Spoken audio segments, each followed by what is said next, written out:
ಕ್ರಿಸ್ತಿಯ ಜೀವಿತದ ಕುರಿತಾಗಿ ನಾವು ನೋಡುತ್ತಾ ಬಂದವರಾಗಿದ್ದೆವು. ಕ್ರಿಸ್ತಿಯ ಜೀವಿತದಲ್ಲಿ ನಮ್ಮನ್ನ ಶುದ್ಧೀಕರಣಗೊಳಿಸಿಕೊಳ್ಳುವುದು ಹೇಗೆ ಎನ್ನುವುದನ್ನು ನಾವು ಅರ್ಥ ಮಾಡಿಕೊಳ್ತಾ ಬಂದಿದ್ದೇವೆ. ನಮ್ಮ ವೃತ್ತಿ ಜೀವನದಲ್ಲಿ ನಾವು ನಾವು ವಾಸಿಸ್ತಕ್ಕಂಥ ಸಮಾಜದ ಜೀವನದಲ್ಲಿ ಮತ್ತು ನಮ್ಮ ಆತ್ಮಿಕ ಜೀವನದಲ್ಲಿ, ಸಮಾಜ ಜೀವಿತದಲ್ಲಿ ನಾವು ಕರ್ತನನ್ನ ಹೇಗೆ ಮೆಚ್ಚಿಸಬೇಕು ಹೇಳ್ತಕ್ಕಂಥ ಸಂಗತಿಗಳನ್ನ ಮತ್ತು ನಮ್ಮನ್ನ ಶುದ್ಧೀಕರಣಗೊಳಿಸಿಕೊಳ್ಬೇಕು ಹೇಳುವಂಥದ್ದನ್ನ ನಾವು ಕಳೆದ ದಿನಗಳ ಮಾನಗಳಲ್ಲಿ ನಾವು ನೋಡಿದವರಾಗಿದ್ದೆವು. ಈಗ ನಾವು ಕ್ರಿಸ್ತಿಯ ಜೀವಿತದಲ್ಲಿ ಬಹಳ ಪ್ರಾಮುಖ್ಯವಾಗಿರ್ತಕ್ಕಂಥ ಇನ್ನೊಂದು ಸಂಗತಿಯ ಕುರಿತಾಗಿ ನಾವು ಅರ್ಥ ಮಾಡ್ತಾ ಬರುವಾಗ ಪ್ರತಿಷ್ಠಿಸುವಿಕೆ ಅಥವಾ ಸಮರ್ಪಣಾ ಜೀವಿತ. ಕ್ರೈಸ್ತ ಜೀವಿತದಲ್ಲಿ ಅಥವಾ ಕ್ರಿಸ್ತಿಯ ಜೀವಿತದಲ್ಲಿ ಬೇಕಾಗಿರುವಂಥದ್ದು ಬಹಳ ಮುಖ್ಯವಾಗಿ ಸಮರ್ಪಣಾ ಜೀವಿತ ಅಥವಾ ಪ್ರತಿಷ್ಠಿಸುವಿಕೆಯ ಒಂದು ಜೀವಿತ. ಯಾಕೆಂದರೆ ಈ ಒಂದು ಕರ್ತರಿಗಾಗಿ ಪ್ರತ್ಯೇಕಿಸಿಕೊಳ್ಳಲ್ಪಟ್ಟಿರತಕ್ಕಂಥ ಒಂದು ಜೀವಿತ, ಒಂದು ಪ್ರತಿಷ್ಠಿಸುವಿಕೆಯ ಒಂದು ಜೀವಿತ ಕರ್ತನ ಭಕ್ತರಲ್ಲಿ ಕಾಣಬರಬೇಕಾಗಿರ್ತಕ್ಕಂಥ ಒಂದು ಸಂಗತಿಯಾಗಿದೆ. ಇದು ಹಳವಡಂಬಡಿಕೆ ಕಾಲದಿಂದಲೂ ಮತ್ತು ಹೊಸ ಒಡಂಬಡಿಕೆಯಿಂದಲೂ ಅಪೊಸ್ತಲರ ಕಾಲದಲ್ಲಿಯೂ ಮತ್ತು ಸ್ಥಾಪಿಸಲ್ಪಟ್ಟಿರತಕ್ಕಂಥ ಪ್ರಾರಂಭದ ಸಭೆಗಳಲ್ಲಿಯೂ ಈಗಿನ ದಿನಮಾನಗಳಲ್ಲಿರತಕ್ಕಂಥ ಸಭೆಗಳಲ್ಲಿಯೂ ಬಹಳ ಪ್ರಾಮುಖ್ಯತೆಯನ್ನು ಪಡೆದುಕೊಂಡಿರ್ತಕ್ಕಂಥ ಒಂದು ಸಂಗತಿಯಾಗಿದೆ. ಇದು ದೇವರ ಮಹಿಮೆ ಅಥವಾ ಸೇವೆಗಾಗಿ ಸಮರ್ಪಣೆ ಮಾಡಿಕೊಂಡಿರ್ತಕ್ಕಂಥದ್ದಾಗಿದೆ. ಇದು ಪ್ರತಿಷ್ಠಿಸುವಿಕೆ. ದೇವರ ಮಹಿಮೆಗಾಗಿ ಮತ್ತು ದೇವರ ಸೇವೆಗಾಗಿ ನಾವು ಸಮರ್ಪಣೆ ಮಾಡಿಕೊಳ್ತಕ್ಕಂಥ ಒಂದು ಕಾರ್ಯ ಇದು ಪ್ರತಿಷ್ಠಿಸುವಿಕೆ ಎಂಬುದಾಗಿ ನಾವು ಅದನ್ನು ನೋಡ್ತೇವೆ. ಅಂದ್ರೆ ನಮ್ಮ ಚಿತ್ತದ ಬದಲು ದೇವರ ಚಿತ್ತಕ್ಕೆ ನಮ್ಮನ್ನ ಅಧೀನ ಮಾಡುವಂಥದ್ದು. ನಮ್ಮ ಚಿತ್ತದ ಬದಲು ನಮಗೆ ಅನೇಕ ಆಲೋಚನೆಗಳಿರ್ತದೆ, ನಮಗೆ ಅನೇಕ ಆಶಯಗಳಿರ್ತದೆ, ಅನೇಕ ಆಶೋತ್ತರಗಳು ಈಡೇರಬೇಕೆಂಬುದಾಗಿ ನಾವು ಧರಿಸ್ತಕ್ಕಂಥವರಾಗಿದ್ದೇವೆ, ನಾವು ಇಷ್ಟಪಡ್ತಕ್ಕಂಥವರಾಗಿದ್ದೇವೆ. ಆದರೆ ನಮ್ಮೆಲ್ಲಾ ಚಿತ್ತವನ್ನ ದೇವರಿಗೆ ಅಧೀನ ಮಾಡುವಂತ ಒಂದು ಕಾರ್ಯ ಇದು ಸಮರ್ಪಿಸುವಿಕೆ ಅಥವಾ ಪ್ರತಿಷ್ಠಿಸುವಿಕೆಯ ಒಂದು ಜೀವಿತದ ಪ್ರಮುಖವಾಗಿರ್ತಕ್ಕಂಥ ಒಂದು ಲಕ್ಷಣವಾಗಿದೆ. ಬೇರೆ ನಾವು ಈ ಪ್ರತಿಷ್ಠಿಸಿರ್ತಕ್ಕಂಥ ಜೀವವುಳ್ಳ ದಾರಿ ನಮಗೆ ಸಿಕ್ಕಿದೆ. ನಮಗೆ ಇಬ್ರಿಯ ಪತ್ರಿಕೆ 10ನೇ ಅಧ್ಯಾಯದ 20ನೇ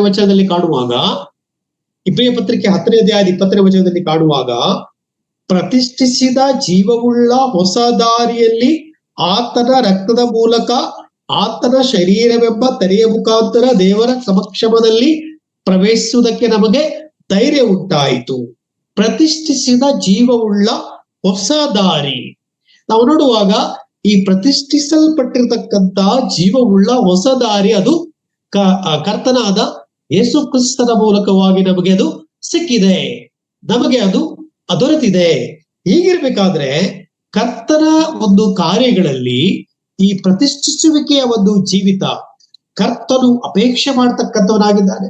ಮತ್ತು ನಾವು ಕೂಡ ಪ್ರತಿಷ್ಠಿಸುವಿಕೆಯ ಒಂದು ಜೀವಿತಕ್ಕೆ ನಾವು ಇಷ್ಟವುಳ್ಳವರಾಗಿರ್ಬೇಕು ಹೇಳ್ತಕ್ಕಂಥ ಒಂದು ಸಂಗತಿ ದೇವರ ವಾಕ್ಯ ನಮಗೆ ಹೇಳ್ತಕ್ಕಂಥದ್ದಾಗಿದೆ. ಪ್ರಿಯರೇ, ದೇವರ ವಾಕ್ಯ ಅನೇಕ ಸಂದರ್ಭಗಳಲ್ಲಿ ನಮ್ಮನ್ನು ಎಚ್ಚರಿಸುತ್ತದೆ ಮತ್ತು ಅನೇಕ ಮಾದರಿಯ ಜೀವಿತವನ್ನ ಭಕ್ತರಲ್ಲಿ ಕಂಡು ಬಂದಿರತಕ್ಕಂಥ ಜೀವಿತವು ನಮ್ಮ ಜೀವಮಾನದಲ್ಲಿ ಅದು ನಮಗೆ ಮಾದರಿಯಾಗಿ ನಾವು ಮುಂದೆ ಪ್ರತಿಷ್ಠಿಸಲ್ಪಟ್ಟದ ಜೀವಿತ ಅಥವಾ ಸಮರ್ಪಣೆ ಮಾಡಿಕೊಂಡಿರ್ತಕ್ಕಂಥ ಒಂದು ಜೀವಿತ.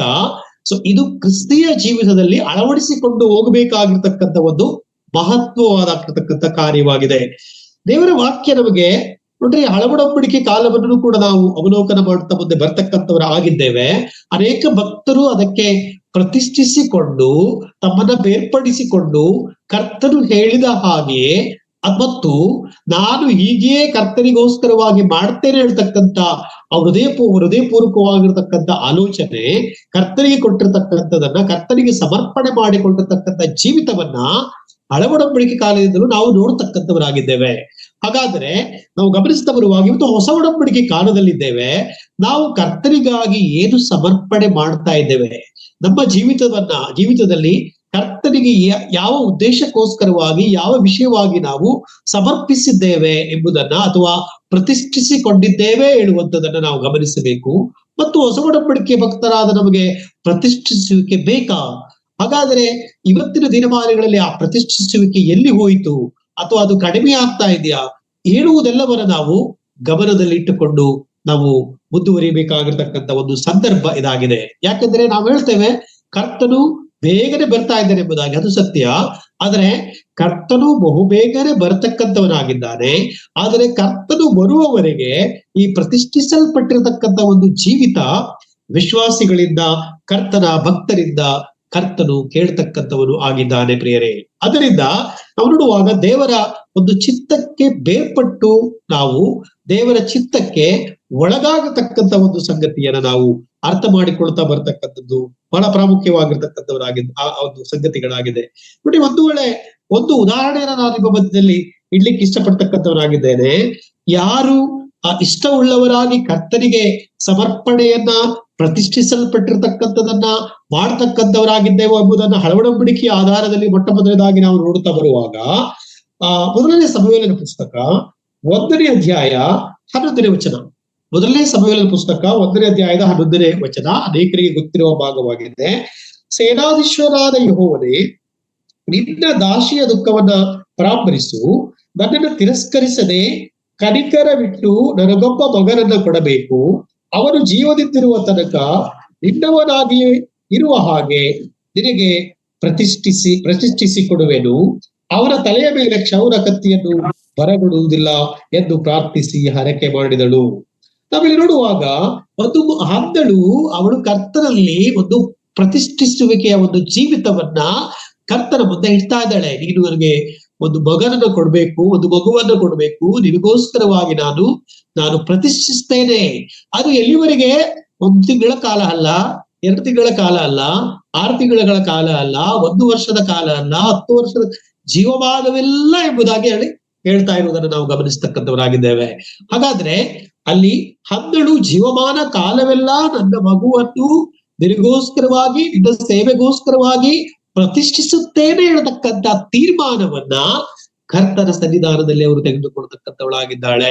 ಕರ್ತನ ಸನ್ನಿಧಾನದಲ್ಲಿ ಪ್ರಾರ್ಥಿಸಿ ತೆಗೆದುಕೊಳ್ತಕ್ಕಂಥ ಒಂದು ಜೀವಿತದಲ್ಲಿ ಅವಳ ಉದಾಹರಣೆಯನ್ನು ನಾವು ಗಮನಿಸ್ತಾ ಇದ್ದೇವೆ. ಅಂದ್ರೆ ಅವಳು ದುಃಖದಲ್ಲಿದ್ದಾಳೆ, ಅವಳಿಗೆ ಮಕ್ಕಳಿಲ್ಲ, ಸರಿ, ಆದ್ರೆ ಕರ್ತನೊಟ್ಟಿಗೆ ಇರ್ತಕ್ಕಂತಹ ಸಂಬಂಧವನ್ನ ಗಟ್ಟಿಪಡಿಸಿಕೊಂಡು ದೃಢಪಡಿಸಿಕೊಂಡು ಅವಳು ಕರ್ತರಿಗೋಸ್ಕರವಾಗಿ ಅವಳು ಪ್ರತಿಷ್ಠಿಸಲ್ಪಟ್ಟಿರತಕ್ಕಂಥ ಒಂದು ಜೀವಿತವನ್ನ ಕರ್ತನಿಂದಲೇ ಅವಳು ಬೇಡಿಕೊಂಡು ಅವಳು ಹೊಂದಿರತಕ್ಕಂಥವಳಾಗಿದ್ದಾಳೆ.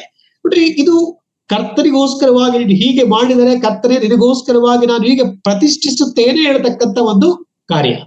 ಇನ್ನು ಕೆಲವು ವಿಷಯಗಳು ಹೇಗಿರ್ತದೆ ಅಂತ ಹೇಳಿದ್ರೆ, ನಾವು ಕರ್ತನು ನಮಗೆ ಹೇಳ್ತಾರೆ, ಮಗನೇ ನೀನು ಹೀಗೆ ಮಾಡಬೇಕು, ಮಗಳೇ ನೀನು ಹೀಗೆ ಮಾಡಬೇಕು, ಈ ರೀತಿಯ ಪ್ರತಿಷ್ಠಿಸುವಿಕೆಯ ಒಂದು ಜೀವಿತ, ಈ ಒಂದು ಪ್ರತ್ಯೇಕಿಸಲ್ಪಟ್ಟಿರತಕ್ಕಂಥ ಒಂದು ಜೀವಿತ ನಿನ್ನಲ್ಲಿ ಬೇಕಾಗಿದೆ. ಅದನ್ನ ನೀನು ಈ ಸಮರ್ಪಣೆಯ ಕಾರ್ಯಕ್ಕೆ, ಈ ಒಂದು ಸಮರ್ಪಣೆಯ ಕಾರ್ಯಕ್ಕೆ ನಿನ್ನನ್ನು ನೀನು ಒಪ್ಪಿಸಿಕೊಡಬೇಕೆಂಬುದಾಗಿ ದೇವರು ಹೇಳ್ತಕ್ಕಂಥವರಾಗಿದ್ದಾನೆ. ನೋಡ್ರಿ, ಇವತ್ತಿನ ದಿನಮಾನವು ಬಹಳ ಆಧುನಿಕ ಕಾಲವಾಗಿರ್ತಕ್ಕಂಥ ಈ ದಿನಮಾನಗಳಲ್ಲಿ ವಿಶ್ವಾಸಿಗಳು ನಾವುಗಳು ಹೇಗಿದ್ದೇವೆ ಅಂತ ಹೇಳಿದ್ರೆ, ಕೇವಲ ನಾವು ಸುವಾರ್ತೆ ಕೇಳಿಕೊಂಡು ರಕ್ಷಣೆ ಹೊಂದಿಕೊಂಡು ನಾವು ಸಭೆಗೆ ಬರ್ತಾ ಇದ್ದೇವೆ ಎಂಬುದಾಗಿ ಅಂದುಕೊಂಡು ಅಲ್ಲಿಗೆ ಸಾಕು. ನಾನು ಕರ್ತರಿಗಾಗಿ ಪ್ರತಿಷ್ಠಿಸಲ್ಪಟ್ಟಿರ್ತಕ್ಕಂಥ ಜೀವಿತವನ್ನ ಹೇಗೆ ತೋರ್ಪಡಿಸಬೇಕು, ಅಥವಾ ನಾನು ಹೇಗೆ ಅದನ್ನು ಅನುಭವಿಸಬೇಕು, ನಾನು ಹೇಗೆ ಅದನ್ನ ಅರ್ಥ ಮಾಡಿಕೊಂಡವನಾಗಿದ್ದೇನೆ ಹೇಳುವಂತ ಒಂದು ಸಂಗತಿಗೆ ಬರುವಾಗ ಇದು ಪ್ರಶ್ನಾರ್ಥಕವಾಗಿರುವಂತ ಒಂದು ಸಂಗತಿಯಾಗಿ ಈ ದಿನಮಾನಗಳಲ್ಲಿ ನಾವು ಅದನ್ನ ಕಾಣ್ತಾ ಇದ್ದೇವೆ. ಹಾಗಾಗಿ ಗಮನಿಸಿದ ಅದಕ್ಕೆ ಹಳವಡಂಬಡಿಕೆ ಕೂಡ ಒಂದು ವಾಕ್ಯ ಪ್ರಶ್ನೆ ಇರುವುದಾಗಿ ನಾವು ಗಮನಿಸ್ತೇವೆ. ಏನಂತ ಹೇಳಿದ್ರೆ, 1 ಪೂರ್ವಕಾಲ ವೃತ್ತಾಂತ 29ನೇ ಅಧ್ಯಾಯದ 5ನೇ ವಚನದಲ್ಲಿ, 1 ಪೂರ್ವಕಾಲ ವೃತ್ತಾಂತ 29ನೇ ವಚನದ 5ನೇ ವಚನದಲ್ಲಿ, ಇವತ್ತು ಉದಾರ ಹಸ್ತದಿಂದ ಯೆಹೋವನಿಗೋಸ್ಕರ ಕಾಣಿಕೆಯನ್ನು ಸಮರ್ಪಿಸುವುದಕ್ಕೆ ಯಾರು ಮನಸ್ಸುಳ್ಳವರಾಗಿರುತ್ತಾರೆ? ನಾವಿಲ್ಲಿ ಗಮನಿಸ್ತಾ ಬರುವಾಗ ದೇವರಿಗೋಸ್ಕರವಾಗಿ ನಾವು ಏನು ಮಾಡುವ ಅಥವಾ ಈ ಮಹಿಮೆಯ ಕಾರ್ಯದಲ್ಲಿ ಏನ್ ಮಾಡ್ಬೇಕು ಹೇಳ್ತಕ್ಕಂಥ ಮನಸ್ಸು ಇಲ್ಲಿ ಕಾಣಿಕೆ ವಿಷಯವಾಗಿ ಬರೆಯಲ್ಪಟ್ಟಿರ್ತಕ್ಕಂಥದ್ದಾಗಿದೆ. ಎಷ್ಟು ಜನ ಮನಸ್ಸುಳ್ಳವರಾಗಿರ್ತಾರೆ ಹೇಳ್ತಕ್ಕಂಥ ಪ್ರಶ್ನೆ ಇಲ್ಲಿ ಹಳವಡಂಬಡಿಕೆಯಲ್ಲೇ ಅಲ್ಲಿ ಹೇಳಿರ್ತಕ್ಕಂಥ ನಾವು ಗಮನಿಸ್ತೇವೆ. ಇವತ್ತು ಹೊಸ ಒಡಂಬಡಿಕೆಗೆ ಬರುವಾಗ ಈ ಒಂದು ಪ್ರತಿಷ್ಠಿಸಲ್ಪಟ್ಟಿರ್ತಕ್ಕಂಥ ಒಂದು ಜೀವಿತಕ್ಕೆ ಎಷ್ಟು ಜನ ಸಿದ್ಧರಾಗಿದ್ದಾರೆ ಹೇಳುವಂತ ಪ್ರಶ್ನೆ, ಈ ಪ್ರತಿಷ್ಠಿಸುವಿಕೆ ಜೀವಿತ, ಸಮರ್ಪಣೆಯ ಒಂದು ಜೀವಿತ ಎಷ್ಟರ ಮಟ್ಟಿಗೆ ನಾವು ಕರ್ತರಿಗಾಗಿ ನಾವು ಮಾಡ್ತಾ ಇದ್ದೇವೆ, ಈ ಒಂದು ಜೀವಿತವನ್ನ ಕ್ರಿಸ್ತಿಯ ಜೀವಿತದಲ್ಲಿ ತೆಗೆದುಕೊಂಡು ಹೋಗ್ತಾ ಇದ್ದೇವೆ ಹೇಳುವಂಥದನ್ನ ಪ್ರತಿಯೊಬ್ಬರುಗಳಾದ ನಾವುಗಳು ನಮ್ಮನ್ನ ನಾವು ಪರೀಕ್ಷೆ ಮಾಡಿಕೊಳ್ಳಬೇಕಾಗಿರ್ತಕ್ಕಂಥ ಒಂದು ಸಂಗತಿಯಾಗಿದೆ. ಅದರಿಂದ ನಾವು ನೋಡ್ತಾ ಬರುವಾಗ ನಿತ್ಯ ಕಾಲಕ್ಕೂ ಸಮರ್ಪಣೆಯ ಒಂದು ಜೀವಿತ ಬೇಕಾಗಿರುವಂತದ್ದಾಗಿದೆ. ಪ್ರತಿಷ್ಠಿಸುವಿಕೆಯ ಒಂದು ಜೀವಿತ, ಈ ಆತ್ಮಿಕ ಜೀವಿತ ನಾವು ಲೋಕದ ಬಿಡುವವರೆಗೆ ಅಥವಾ ಕರ್ತನು ಬರುವವರೆಗೆ ಅದು ಇರುವಂತ ಒಂದು ಸಂಗತಿಯಾಗಿದೆ. ಹಾಗಾಗಿ ಈ ದಿನಮಾನಗಳಲ್ಲಿ ನಮ್ಮ ಸಭೆಗಳಲ್ಲಿ, ಅದರಲ್ಲಿ ಪ್ರಮುಖವಾಗಿ ಯವನಸ್ಥ ಮಕ್ಕಳು ಅಥವಾ ಅನೇಕ ದೇವಜನರುಗಳು ಈ ಒಂದು ಪ್ರತಿಷ್ಠಿಸುವಿಕೆ ಜೀವಿತದ ಕುರಿತಾಗಿ ಸರಿಯಾದ ರೀತಿಯಲ್ಲಿ ಅರ್ಥ ಮಾಡಿಕೊಂಡು ಮುಂದೆ ಹೋಗ್ತಕ್ಕಂಥ ಒಂದು ಜೀವಿತ ಬೇಕಾಗಿದೆ. ಯಾಕೆಂದ್ರೆ ಆ ಒಂದು ಸಂಗತಿ ಅವ್ರ ಅರ್ಥ ಮಾಡಿಕೊಳ್ಳದೆ ಅಥವಾ ತಿಳ್ಕೊಳ್ಳದೆ, ಅಥವಾ ಒಂದು ವೇಳೆ ಇವತ್ತಿನ ದಿನಮಾನಗಳು ಹೇಗಿದೆ ಅಂತ ಹೇಳಿದ್ರೆ ಸ್ವಾರ್ಥಮಯವಾಗಿ ಹೋಗ್ತಕ್ಕಂಥ ಒಂದು ಜೀವಿತ, ಆತ್ಮಿಕತೆ ಕಡೆಗೆ ಬರದೇ ಇರತಕ್ಕಂಥ ಒಂದು ಜೀವಿತ. ಹಾಗಾಗಿ ಇದು ದೇವರ ವಾಕ್ಯ ನಮಗೆ ಕಲಿಸಿಕೊಡ್ತಕ್ಕಂಥದ್ದಾಗಿದೆ. ಅನೇಕ ಉದಾಹರಣೆಗಳ ನಾವು ಸತ್ಯವೇದದಲ್ಲಿ ನಾವು ಕಾಣ್ತಕ್ಕಂಥವರಾಗಿದ್ದೇವೆ.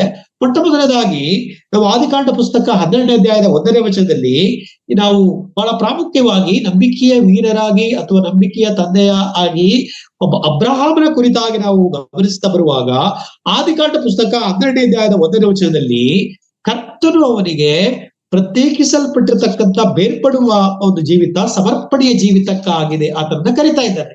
ಸಮರ್ಪಣೆಯ ಜೀವಿತ, ಈ ಒಂದು ಮೊಟ್ಟ ಮೊದಲದಾಗಿರ್ತಕ್ಕಂಥ ಸಮರ್ಪಣೆಯ ಜೀವಿತದಲ್ಲಿ ಆತನು ಸ್ವದೇಶವನ್ನ ಬಿಡಬೇಕು, ಸ್ವಜನರನ್ನ ಬಿಡಬೇಕು. ನೋಡಿ, ಆದಿಕಾಂಡ ಪುಸ್ತಕ 12ನೇ ಅಧ್ಯಾಯದ 1ನೇ ವಚನವನ್ನ ನಾವು ಅನೇಕ ಸಂದರ್ಭಗಳಲ್ಲಿ ಓದ್ತಕ್ಕಂಥವರಾಗಿದ್ದೇವೆ, ಧ್ಯಾನ ಮಾಡ್ತಕ್ಕಂಥವರಾಗಿದ್ದೇವೆ. ನೀನು ಸ್ವದೇಶವನ್ನು, ಬಂಧು ಬಳಗವನ್ನು, ತಂದೆಯ ಮನೆಯನ್ನು ಬಿಟ್ಟು ನಾನು ತೋರಿಸುವ ದೇಶಕ್ಕೆ ಹೊರಟು ಹೋಗು. ನೋಡ್ರಿ, ಅಲ್ಲಿ ದೇವರು ಸಮರ್ಪಣಾ ಜೀವಿತಕ್ಕಾಗಿ ಅಬ್ರಹಾಮನನ್ನ ಕರಿತಾ ಇದ್ದಾನೆ. ಅಲ್ಲಿ ಏನ್ ಸಮರ್ಪಣೆ ಮಾಡಬೇಕಾಗಿದೆ? ಕರ್ತನಿಗಾಗಿ. ಕರ್ತನ ಏನು ಹೇಳ್ತಾ ಇದ್ದಾನೆ? ನೀನು ಸ್ವದೇಶ ಬಿಡಬೇಕು, ನಿನ್ನ ಬಂಧು ಬಳಗ ಬಿಡಬೇಕು. ಇವತ್ತು ಕರ್ತನಿಗೋಸ್ಕರವಾಗಿ, ಕರ್ತನ ಸೇವೆಗೋಸ್ಕರವಾಗಿ ಸಮರ್ಪಣೆಯ ಒಂದು ಜೀವಿತ. ಒಂದು ವೇಳೆ ನಾವಿವತ್ತು ವಿಶ್ವಾಸಿಗಳಾಗಿ ಇರುವಾಗ, ಕುಟುಂಬದಲ್ಲಿ ನಾವು ವಾಸ್ತವ ಇರುವಾಗ, ಒಂದು ವೇಳೆ ಇವತ್ತು ಕರ್ತನ ಸೇವೆಗೋಸ್ಕರವಾಗಿ, ಕರ್ತನಿಗೋಸ್ಕರವಾಗಿ ಪ್ರತಿಷ್ಠಿಸಿರ್ತಕ್ಕಂಥ ಒಂದು ಜೀವಿತವನ್ನ ನಾವು ಜೀವಿಸ್ತಾ ಇದ್ದೇವೆ ಹೇಳುವಂಥದ್ದನ್ನು ಆ ಒಂದು ಸಂಗತಿಯನ್ನು ನಾವು ಅರ್ಥ ಮಾಡಿಕೊಳ್ಳಬೇಕು. ಯಾಕಂದ್ರೆ ಸಮರ್ಪಣಾ ಜೀವಿತದ ಪ್ರಮಾಣ ಈ ದಿನಮಾನಗಳಲ್ಲಿ ವಿಶ್ವಾಸಿಗಳಲ್ಲಿ ಕಡಿಮೆ ಆಗ್ತಾ ಬರ್ತಾ ಇದೆ. ಹಾಗಾಗಿ ಕರ್ತನಿಗಾಗಿ ನಾನು ಏನು ಅರ್ಪಿಸಬೇಕು, ಏನು ನಾನು ಸಮರ್ಪಣೆ ಮಾಡಬೇಕು, ಯಾವ ರೀತಿಯಾಗಿ ನಾನು ಆತನಿಗೋಸ್ಕರವಾಗಿ ಪ್ರತಿಷ್ಠಿಸಲ್ಪಟ್ಟ ಒಂದು ಜೀವಿತವನ್ನ ನಾನು ತೋರಿಸ್ಕೊಡ್ಬೇಕು ಹೇಳ್ತಕ್ಕಂಥ ಒಂದು ಸಂಗತಿ. ಇದು ರಕ್ಷಿಸಲ್ಪಟ್ಟಿರತಕ್ಕಂಥ ಎಲ್ಲರ ಒಂದು ಕರ್ತವ್ಯ, ರಕ್ಷಣೆ ಹೊಂದಿರತಕ್ಕಂಥ ಎಲ್ಲಾ ಭಕ್ತರ ಒಂದು ಕರ್ತವ್ಯವಾಗಿದೆ ಪ್ರತಿಷ್ಠಿಸಲ್ಪಟ್ಟಿರತಕ್ಕಂಥ ಒಂದು ಜೀವಿತ. ಹಾಗಾಗಿ ಈ ಪ್ರತಿಷ್ಠಿಸಲ್ಪಟ್ಟಿರತಕ್ಕಂಥ ಒಂದು ಜೀವಿತ, ಸಮರ್ಪಣೆಯ ಒಂದು ಜೀವಿತ ನನ್ನಲ್ಲಿ, ನಿಮ್ಮಲ್ಲಿ, ಎಲ್ಲರಲ್ಲಿಯೂ, ವಿಶ್ವಾಸಿಗಳಲ್ಲಿ, ದೇವಜನರಲ್ಲಿ ಕಂಡು ಬರಬೇಕಾಗಿರ್ತಕ್ಕಂಥ ಬಹಳ ಮಹತ್ವ ಅಂತ ಒಂದು ಸಂಗತಿಯಾಗಿದೆ. ಅದರಿಂದ ನೋಡುವಾಗ ವೈಯಕ್ತಿಕವಾಗಿರ್ತಕ್ಕಂಥ ಸಮರ್ಪಣೆ, ವೈಯಕ್ತಿಕವಾಗಿ ಕರ್ತನಿಗಾಗಿ ನಾನು ಸಮರ್ಪಿಸುತ್ತೇನೆ ಹೇಳ್ತಕ್ಕಂಥ ಒಂದು ತೀರ್ಮಾನವನ್ನ ಅಬ್ರಹಾಮನು ತೆಗೆದುಕೊಂಡನು. ಕೇವಲ ಅದನ್ನು ಮಾತ್ರ ಅಬ್ರಹಾಮನ ಜೀವಿತದಲ್ಲಿ ನಾವು ನೋಡ್ತಕ್ಕಂಥವರಾಗಿದ್ದೇವೆ. ಇಲ್ಲಿ ನಾವು ಕಾಣ್ತಾ ಬರುವಾಗ ಅವನು ಮತ್ತು ಮಾಡಿರ್ತಕ್ಕಂಥ 13ನೇ ಅಧ್ಯಾಯದ 9ನೇ ವಚನವನ್ನು ನಾವು ಗಮನಿಸ್ತಾ ಬರುವಾಗ, 13ನೇ ಅಧ್ಯಾಯದ ಆದಿಕಾಂಡ ಪುಸ್ತಕ 13ನೇ ಅಧ್ಯಾಯದ 9ನೇ ವಚನ, ನಾವು ಸಹೋದರಲ್ಲವೇ, ದೇಶವೆಲ್ಲ ನಿನ್ನ ಎದುರಿಗೆ ಇದೆ, ದಯವಿಟ್ಟು ನನ್ನನ್ನು ಬಿಟ್ಟು ಪ್ರತ್ಯೇಕವಾಗಿ ಹೋಗು, ನೀನು ಎಡಗಡೆಗೆ ಹೋದರೆ ನಾನು ಬಲಗಡೆಗೆ ಹೋಗ್ತೇನೆ. ನೋಡ್ರಿ, ಅಬ್ರಹಾಮನ ಒಂದು ಜೀವಿತದಲ್ಲಿ ಅಲ್ಲಿ ಅಬ್ರಹಾಮನು ಆಯ್ಕೆ ಮಾಡಿಕೊಳ್ಳಬಹುದಿತ್ತು. ದೇವರಿಗಾಗಿ ನಾನು ಪ್ರತಿಷ್ಠಿಸಲ್ಪಟ್ಟಿರ್ತಕ್ಕಂಥವನಾಗಿದ್ದೇನೆ, ದೇವರೇ ನನ್ನನ್ನು ಕರೆದಿದ್ದಾನೆ ಹೇಳ್ತಕ್ಕಂಥ ಅನುಭವ ಆತನಿಗಿದೆ. ಅದಕ್ಕೆ ಲೋಟನಿಗೆ ಹೇಳ್ತಾ ಇದ್ದಾನೆ, ಅದೇ 13ನೇ ಅಧ್ಯಾಯದ 7ನೇ ವಚನದಲ್ಲಿ, ಆದಿಕಾಂಡದಲ್ಲಿ, ನನ್ನ ದನ ಕಾಯುವವರೆಗೂ ನಿನ್ಗೂ ಜಗಳ ಆಗ್ತಾ ಇದೆ. ಅದರಿಂದ ನಾವು ಮಾಡ್ಬೇಕಾದ ಕೆಲಸ ಏನಂತ ಹೇಳಿದ್ರೆ, ನಾವು ಪ್ರತ್ಯೇಕವಾಗಿರುವುದು ಒಳ್ಳೇದು. ಯಾಕೆಂದ್ರೆ ಅಬ್ರಹಾಮನಿಗೆ ಗೊತ್ತಿದೆ, ಲೋಟನಿಗೆ ಸ್ಪಷ್ಟತೆ ಇಲ್ಲ. ಲೋಟನಿಗೆ ನನ್ನನ್ನು ಕರ್ತನು ಕರೆದಿದ್ದಾನೆ, ಕರ್ತನಿಗೋಸ್ಕರವಾಗಿ ನಾನು ಪ್ರತ್ಯೇಕಿಸಲ್ಪಟ್ಟಿರ್ತಕ್ಕಂಥ ಒಂದು ಜೀವಿತದಲ್ಲಿ, ಪ್ರತಿಷ್ಠಿಸಲ್ಪಟ್ಟಿರ್ತಕ್ಕಂಥ ಜೀವಿತದಲ್ಲಿ ನಾನು ಹೋಗ್ಬೇಕು ಹೇಳ್ತಕ್ಕಂಥ ಒಂದು ಸಂಗತಿ ಲೋಟನಿಗೆ ಇರಲಿಲ್ಲ. ಹಾಗಾಗಿ ಸಮರ್ಪಣೆಯ ಒಂದು ಜೀವಿತ ಆತನಿಗೆ ಇರಲಿಲ್ಲ. ಅಲ್ಲಿ ಅಬ್ರಹಾಮನಿಗಿತ್ತು. ಅಬ್ರಹಾಮನು ಅವನು ಅಲ್ಲಿ ಲೋಟನ ಜೊತೆಯಲ್ಲಿ ಇರ್ಬೇಕಾದ್ರೆ ಆತನು ಏನ್ ಮಾಡ್ಬೇಕಾಗಿತ್ತು? ಒಂದು ವೇಳೆ ಮಾನಸಿಕವಾಗಿ ಅರ್ಥ ಮಾಡಿದ್ರೆ, ಲೋಟನೆ ನೀನು ಈ ಪ್ರದೇಶ ತಕೊಂಡ್ಬಿಡು, ನಾನು ಇಲ್ಲಿ ಈ ಹಚ್ಚ ಹಸರಾಗಿರ್ತಕ್ಕಂಥ, ಈ ನೀರಿರ್ತಕ್ಕಂಥ ಈ ಎಲ್ಲ ಪ್ರದೇಶಗಳನ್ನ ನಾನು ಇಟ್ಕೊಳ್ತೇನೆ, ನೀನು ಆ ಕಡೆ ಹೋಗ್ಬಿಡು. ಸಾಮಾನ್ಯವಾಗಿ ನಾವು ಮಾನಸಿಕವಾಗಿ ಅದನ್ನ ಆಲೋಚನೆ ಮಾಡ್ಬೋದು, ಆದ್ರೆ ಅದೇ ತರ ನಾವು ಮಾಡ್ಬೋದು. ಆದ್ರೆ ಅಲ್ಲಿ ಅಬ್ರಹಾಮನ ಕುರಿತಾಗಿ ನಾವು ನೋಡುವಾಗ ದೇವರಿಗೋಸ್ಕರವಾಗಿ ನಾನು ಪ್ರತಿಷ್ಠಿಸಲ್ಪಟ್ಟಿರ್ತಕ್ಕಂಥ ವ್ಯಕ್ತಿಯಾಗಿದ್ದೇನೆ ಎಂಬುದಾಗಿ ಹೇಳಿಕೊಂಡು ನನಗೆ ಲೋಕ ಮುಖ್ಯ ಅಲ್ಲ, ಲೋಕದ ಆಶೀರ್ವಾದ ಮುಖ್ಯವಲ್ಲ, ಲೋಕವು ಹಸಿರಾಗಿರ್ತಕ್ಕಂಥದನ್ನ ಸೂಚಿಸತಕ್ಕಂಥ ಅಥವಾ ಐಶ್ವರ್ಯವನ್ನ ಸೂಚಿಸತಕ್ಕಂಥ ಇದು ನನಗೆ ಮುಖ್ಯ ಅಲ್ಲ. ನೀನ್ ಯಾವ್ದನ್ನ ಆಯ್ಕೆ ಮಾಡ್ಕೊಳ್ತೀಯೋ, ನೀನ್ ಈ ಕಡೆ ಹೋದ್ರೆ ಆಯ್ಕೆ, ಓಕೆ, ಈ ಕಡೆ ಹೋಗು. ಇಲ್ಲಿ ಒಂದು ವೇಳೆ ಅವನು ಆಯ್ಕೆ ಮಾಡಿಕೊಂಡಿದ್ದಾನೆ ಹಚ್ಚ ಹಸಿರಾಗಿರ್ತಕ್ಕಂಥ ಐಶ್ವರ್ಯವನ್ನ ಹೊಂದಿರತಕ್ಕಂತ ಪ್ರದೇಶವನ್ನೇ ಲೋಟನ ಆಯ್ಕೆ ಮಾಡ್ಕೊಂಡ್ಬಿಟ್ಟ. ಯಾಕಂದ್ರೆ ಅಬ್ರಹಾಮನೇನ್ ಮಾಡಿದ, ಅವನಿಗೆ ಆಯ್ಕೆಗೆ ಬಿಟ್ಟು ಬಿಟ್ಟ. ಯಾಕಂದ್ರೆ ಒಂದು ವೇಳೆ ನಾನೇ ಆಯ್ಕೆ ಮಾಡಿಕೊಂಡ್ರೆ ಅದು ಕರ್ತನಿಗೂ ಕರ್ತನ ಮಗನಾಗಿ ನಾನು ಮಾಡ್ಬೇಕಾಗಿರ್ತಕ್ಕಂಥ ಕಾರ್ಯ ಅಲ್ಲ ಹೇಳುವುದನ್ನು ಆತರ ಅರ್ಥ ಮಾಡಿಕೊಂಡಿದ್ದನು. ದೇವರಿಗಾಗಿ ಪ್ರತಿಷ್ಠಿಸಲ್ಪಟ್ಟಿರ್ತಕ್ಕಂಥ ವ್ಯಕ್ತಿಯಾಗಿದ್ದೇನೆ ಹೇಳುವುದನ್ನ ಅವನಿಗೆ ತಿಳುವಳಿಕೆ ಇತ್ತು, ಆ ಮನವರಿಕೆ ಇತ್ತು.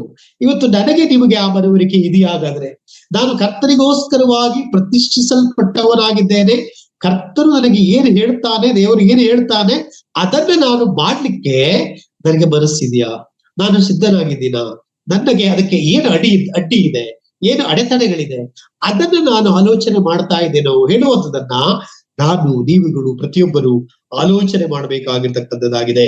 ಸೊ ಅದರಿಂದ ಅಬ್ರಹಾಮನಿಂದ ಕಲಿಬೇಕಾಗಿರ್ತಕ್ಕಂಥ ಅನೇಕ ಇದೆ. ಅಬ್ರಹಾಮನ ಒಂದು ಪ್ರತಿಷ್ಠಿಸಲ್ಪಟ್ಟಿರ್ತಕ್ಕಂಥ ಒಂದು ಜೀವಿತ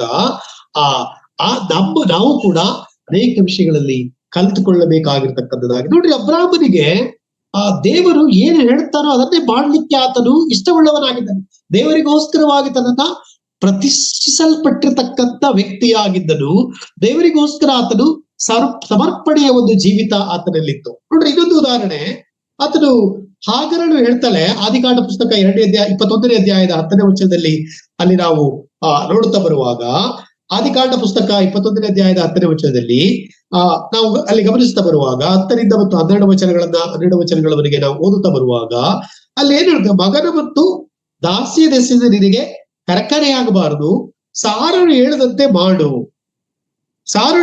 ಮಾಡು, ಇಸಾಕನಿಂದ ಹುಟ್ಟುವವರೇ ನಿನಗೆ ನಿನ್ನ ಸಂತತಿ ಎನಿಸಿಕೊಳ್ಳುವರೆಂಬುದಾಗಿ ಹೇಳ್ತಾ ಇದ್ದಾರೆ. ಇಲ್ಲಿ ದೇವರ ಆ ಮಹಾ ಉದ್ದೇಶವನ್ನ ಅಬ್ರಹಾಮನ ಕುರಿತಾಗಿ ನಾವು ನೋಡ್ತಾ ಇದ್ದೇವೆ. ಅಬ್ರಹಾಮನು ಅವನೇನ್ ಮಾಡ್ತಾನೆ, ಅಬ್ರಹಾಮನಿಗೆ ಹೆಂಡತಿ ಆಗಿರ್ತಕ್ಕಂಥ ಸಾರನ್ನು ಹೇಳ್ತಾಳೆ, ನೀನು ಹಾಗರಳನ್ನು ಹೊರಗಾಕ್ಬೇಕು, ಈಗ ಇಲ್ಲಿ ಇಟ್ಕೊಂಡ್ರೆ ಆಗಲ್ಲ ಅಂತ. ಆದ್ರೆ ಈ ಆಲೋಚನೆ ಇದು ಕರ್ತನು ಕೂಡ ಹೇಳ್ತಾ ಇದ್ದಾನೆ. ಯಾಕಂದ್ರೆ ಕರ್ತನ ಉದ್ದೇಶ ಬೇರೆ ಇದೆ. ಇಸಾಕನ ಮುಖಾಂತರವಾಗಿ ಅದು ನ್ಯಾಯವಾಗಿ ಸಂತತಿ ಹುಟ್ಟತಕ್ಕಂಥದ್ದಾಗಿದೆ, ಅದು ನಿನ್ನ ನಿಜವಾದ ಸಂತತಿ ಆಗಿದೆ, ನಿನಗೆ ನಿನ್ನ ಸಂತತಿ ಎನಿಸಿಕೊಳ್ಳುವುದೆಂಬುದಾಗಿ ಕರ್ತನು ಅಲ್ಲಿ ಹೇಳ್ತಾ ಇದ್ದಾನೆ. ಅದನ್ನು ಒಪ್ತಾನ ಅವನು. ಅದನ್ನು ಒಪ್ಪಿಕೊಂಡು ಆ ಸಮರ್ಪಣೆಯನ್ನ ಮಾಡ್ತಕ್ಕಂಥವ್ರಾಗಿ, ಮಾನಸಿಕವಾಗಿ ಅವಳು ಒಂದು ವೇಳೆ ದಾಸಿಯಾಗಿದ್ರು ಕೂಡ ಅಲ್ಲಿ ಇಸ್ಮಾಯಿಲನು ದಾಸಿಯಲ್ಲಿ ಹುಟ್ಟಿರತಕ್ಕಂಥವಳಾಗಿದ್ರು, ಮಗನೇ ಆಗಿದ್ದಾನೆ ಇಸ್ಮಾಯಿಲನು. ಆದ್ರೆ ನಾವು ಆ ಸಂಗತಿಯನ್ನ ಆತನ ಏನ್ ಮಾಡ್ತಾ ಇದ್ದಾನೆ, ಕರ್ತನಿಗೋಸ್ಕರವಾಗಿ ಪ್ರತಿಷ್ಠಿತ ಜೀವಿತಕ್ಕೆ ಕೈ ಹಾಕ್ತಾನೆ. ಕರ್ತನ ಹೇಳ್ತಾನೆ, ನಿನಗೆ ಇದು ಕರಕರೆ ಆಗ್ತದೆ, ನೀನು ಹಾಗೆ ಮಾಡುವುದು ಸೂಕ್ತ ಎಂಬುದಾಗಿ ಹೇಳ್ತಾ ಇದ್ದೆ, ಹಾಗೆ ಮಾಡುವುದು ಒಳ್ಳೆದೆಂಬುದಾಗಿ ಅಲ್ಲಿ ಹೇಳ್ತಾ ಇದ್ದಾನೆ. ಹಾಗಾದ್ರೆ ಹಾಗೆ ಮಾಡುವುದು ಒಳ್ಳೆದೆಂಬುದಾಗಿ ದೇವರಿಂದ ಪಡೆದ ಸಲಹೆಯನ್ನು ಆತನು ತಿರಸ್ಕರಿಸಲಿಲ್ಲ. ಇಸ್ಮಾಯಿಲನು ಒಂದು ಶಾರೀರಿಕವಾಗಿ ಆಲೋಚನೆ ಮಾಡಿದ್ರೆ, ಒಬ್ಬ ಮಗನನ್ನ ಒಂದು ವೇಳೆ ಏನು ತಪ್ಪು ಮಾಡದೇ ಇರ್ತಕ್ಕಂಥ ಆ ಮಗುವನ್ನ ಹೊರಗೆ ಹಾಕುವಕ್ಕೆ ಯಾವ ತಂದೆಗೂ ಇಷ್ಟ ಇರಲ್ಲ. ಆದ್ರೆ ನಾವಲ್ಲಿ ಗಮನಿಸ್ತಾ ಬರಬೇಕು, ಶಾರೀರಿಕವಾಗಿ ಆಲೋಚನೆ ಮಾಡುವಾಗ ಅದು ಸಾಧ್ಯ ಇಲ್ಲ. ಆದ್ರೆ ಅಬ್ರಹಾಮನು ಕರ್ತನಿಗಾಗಿ ಪ್ರತಿಷ್ಠಿಸಲ್ಪಟ್ಟ ಒಂದು ಜೀವಿತವನ್ನ ತೋರಿಸುವುದಕ್ಕಾಗಿ ಯಾವಾಗಲೂ ಆತನು ಇದ್ದನು ಎಂಬುದನ್ನು ನಾವಲ್ಲಿ ಗಮನಿಸಬೇಕು. ನಮ್ಮ ಜೀವಿತದಲ್ಲಿ ನಾವು ಕರ್ತನಿಗಾಗಿ ಏನು ಸಮರ್ಪಣೆ ಮಾಡಬೇಕು ಹೇಳುವಂಥದ್ದನ್ನ ಕಲ್ತಿರ್ಬೇಕು. ಅಬ್ರಹಾಮನು ಕಲ್ತಿದ್ದನು, ತಿಳ್ಕೊಂಡಿದ್ದನು. ಹಾಗಾಗಿ ಅಬ್ರಹಾಮನು ತಿರುಗಿ ಪ್ರಶ್ನೆ ಮಾಡ್ಲಿಲ್ಲ, ಇದು ಕಷ್ಟ ದೇವರೇ, ಅವನು ಆ ಒಂದು ಚಿಕ್ಕ ಮಗುವನ್ನ ಅವಳಿಗೆ ಸಾಕುವುದು ತುಂಬಾ ಕಷ್ಟ ಆಗ್ತದೆ, ಕರ್ತನೆ ಹಾಗೆ ಮಾಡುವುದು ಬೇಡ ಎಂಬುದಾಗಿ ಆತನು ಹೇಳಲಿಲ್ಲ ಪ್ರಿಯರೇ. ಅದರಿಂದ ನಾವು ನೋಡ್ತಾ ಬರುವಾಗ, ಹೌದು ಕರ್ತನೆ, ಇದು ನಿನಗೋಸ್ಕರವಾಗಿ ನಾನು ಸಮರ್ಪಣೆ ಮಾಡಬೇಕಾಗಿರ್ತಕ್ಕಂಥ ಒಂದು ಕಾರ್ಯ, ಅದರಿಂದ ಹಾಗೆ ಆಗಲಿ ಎಂಬುದಾಗಿ ಆತನು ಒಪ್ಪಿಕೊಂಡನು ಪ್ರಿಯರೇ. ಅದರಿಂದ ಕರ್ತನಿಗೋಸ್ಕರವಾಗಿ ಪ್ರತಿಷ್ಠಿಸಲ್ಪಟ್ಟಿರತಕ್ಕಂಥ ಒಂದು ಜೀವಿತವನ್ನ ಆತನು ಅಪೇಕ್ಷೆ ಮಾಡಿದನು. ಹಾಗೆ ಇನ್ನೊಂದು ವಿಷಯ ಆತನ ಮಧ್ಯದಲ್ಲಿ ಬಂತು. ಇನ್ನೊಂದು ವಿಷಯ ಕೂಡ ಆತನು ನಮಗೆಲ್ಲರಿಗೂ ಗೊತ್ತಿದೆ.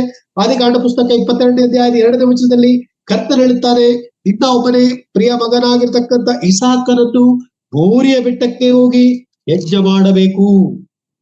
ನಾವು ನೋಡ್ತಾ ಬರುವಾಗ ಯಜ್ಞ ಮಾಡಬೇಕು, ನಿನ್ನ ಒಬ್ಬನೇ ಮಗನಾದ ಇಸಾಕನನ್ನ ಮೋರಿಯಾ ಬೆಟ್ಟಕ್ಕೆ ತೆಗೆದುಕೊಂಡು ಹೋಗಿ ಯಜ್ಞ ಮಾಡಬೇಕು ನನಗೋಸ್ಕರವಾಗಿ. ಮಗನನ್ನು ಸಮರ್ಪಣೆ ಮಾಡುವುದಕ್ಕಾಗಿ, ಮಗನನ್ನ ಪ್ರತಿಷ್ಠಿಸಲ್ಪಟ್ಟಿರತಕ್ಕಂತ ಒಂದು ಜೀವಿತದಲ್ಲಿ ಮಗನನ್ನ ಅರ್ಪಿಸುವುದಕ್ಕೋಸ್ಕರವಾಗಿ ಆತನು ಸಿದ್ಧನಾದನು.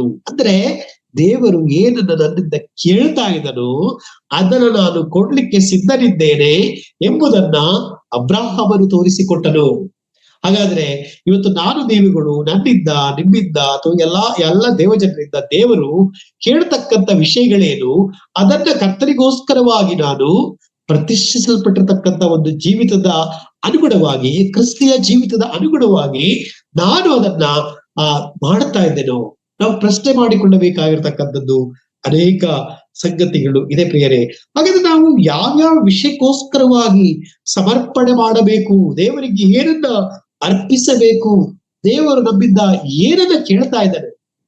ಹೊಸ ಒಡಂಬಡಿಕೆಯಲ್ಲಿ ದೇವರು ಏನು ಕೇಳುವುದಿಲ್ವಾ? ಹಾಗಾದ್ರೆ ಏನು ಕೇಳುವುದಿಲ್ವಾ?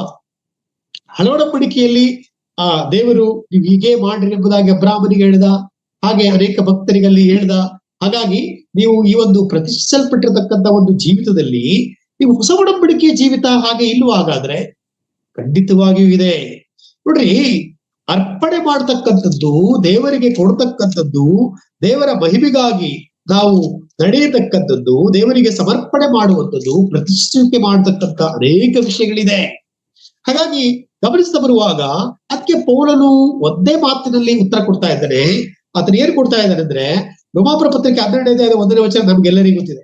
ನಿಮ್ಮ ನಿಮ್ಮ ದೇಹಗಳನ್ನು ದೇವರಿಗೆ ಮೀಸಲಾಗಿಯೂ ಮೆಚ್ಚುಗೆಯಾಗಿಯೂ ಸಜೀವ ಯಜ್ಞವಾಗಿ ಅರ್ಪಿಸಿರಿ. ನೋಡ್ರಿ, ದೇವರಿಗೆ ನಮ್ಮ ಇಡೀ ಅಂಗಾಂಗಗಳು, ನಮ್ಮ ದೇಹಗಳು ಕರ್ತನಿಗೆ ಬೇಕಾಗಿದೆ.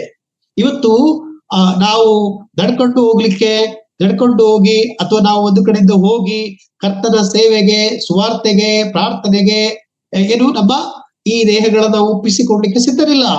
ನಾವು ನಮ್ಮ ಕೈಗಳನ್ನ, ನಮ್ಮ ಕಾಲುಗಳನ್ನ ಕ್ರಿಕೆಟ್ ಆಟಕ್ಕೋ, ಯಾವುದೋ ಇನ್ನು ಆಟಕ್ಕೋ ಅಥವಾ ಕಬಡ್ಡಿ ಆಟಕ್ಕೋ ಹೆಚ್ಚಿನ ಸಮಯಗಳನ್ನ ಕಳೆದು ಬಿಡ್ತೇವೆ. ಆದ್ರೆ ಕರ್ತನ ಸೇವೆಗೆ ಹೋಗ್ಲಿಕ್ಕೆ, ಕರ್ತನ ಸುವಾರ್ಥ ಸೇವೆಗೆ ಹೋಗ್ಲಿಕ್ಕೆ, ಇನ್ನೊಬ್ಬ ಮನೆಯನ್ನ ಸಂದರ್ಶಿಸಿ ಒಂದು ಕಡೆ ಪಕ್ಷ ಒಂದು ಪ್ರಾರ್ಥನೆ ಆದ್ರೂ ಮಾಡ್ಲಿಕ್ಕೆ ನಮ್ಗೆ ಇಷ್ಟ ಇಲ್ಲ.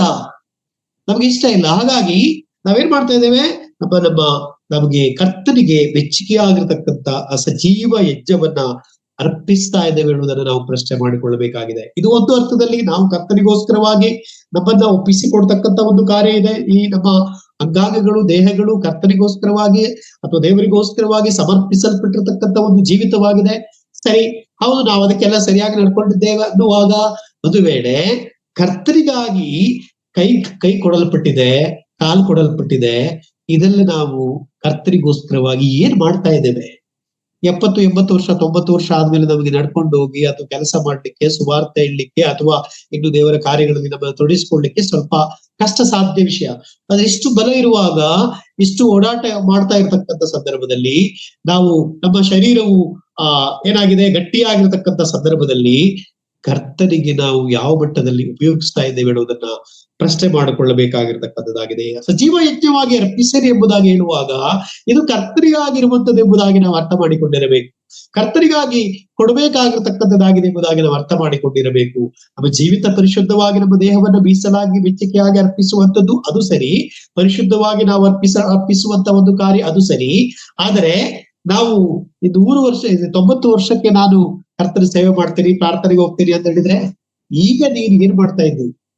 ಈಗ ಮಾಡಬೇಕಾದ ಕಾರ್ಯ, ಈ ಶರೀರದ ಮುಖಾಂತರ, ಈ ದೇಹದ ಮುಖಾಂತರವಾಗಿ ಕರ್ತನಿಗೆ ಸಲ್ಲಬೇಕಾಗಿರ್ತಕ್ಕಂಥ ಕಾರ್ಯಗಳನ್ನ ನಾನು ಮಾಡದೆ ಹಾಗೆ ಸುಮ್ಮನೆ ಕೂತ್ಕೊಂಡ್ಬಿಟ್ರೆ ಏನು ಸಮರ್ಪಣೆ ಮಾಡ್ತಾ ಇದ್ದೀನಿ ಕರ್ತನಿಗೆ? ಏನನ್ನು ನಾನು ಸಮರ್ಪಿಸ್ತಾ ಇದ್ದೇನೆ ಹೇಳುವುದನ್ನು ನಾವು ಪ್ರಶ್ನೆ ಮಾಡಿಕೊಳ್ಳಬೇಕಾಗಿರುವಂತದ್ದಾಗಿದೆ. ಬಹಳ ಮುಖ್ಯವಾಗಿರ್ತಕ್ಕಂಥ ಇನ್ನೊಂದು ವಿಷಯ, ಕರ್ತನಿಗೆ ನಾವು ಅರ್ಪಿಸಬೇಕಾಗಿರ್ತಕ್ಕಂಥ ಇನ್ನೊಂದು ವಿಷಯ ಸಮಯ, ಕಾಲ.